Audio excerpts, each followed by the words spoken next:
கார்த்தி மோத்தி episode பாத்தியா எவ்வளவு ஃபன்னா போச்சு. கல்யாணம் ஆகலையா? கல்யாணம் ஆனதுக்கு அப்புறம் என்னை கூப்பிட்டு நீயா நானால நடத்திட்டு இருக்கீங்க. அந்த ஆள் என்னடா நாங்க பார்க்கவே இல்ல, வெறும் போட்டோஸ் மட்டும் பார்த்துட்டு. ஓ இந்த அஜித் ஸ்டோரி தான். அதுதான் நான் என்ன 1990 ஸ்டோரி எல்லாம் போயிட்டு இருக்கேன். லவ் யூ சொல்லக்கூடாதா? ஆமா லவ் யூ கடைசியா சொல்லலாம், ஏதாவது ஒரு கவிதை மாதிரி ஏதாவது சொல்லிட்டு லவ் யூ சொல்லலாம்.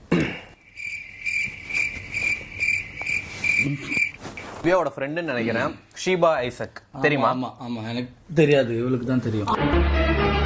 இல்ல எனக்கு தெரியும். நான் என்ன கேட்டேன், தினேஷ் மேல கோவமா இருந்தனா எப்படி அதை வந்து வெளிப்படுத்தும்? சமைக்க போயிருவா ஐசு, அவங்க வந்து சமைக்க ஆரம்பிச்சிருவாங்க.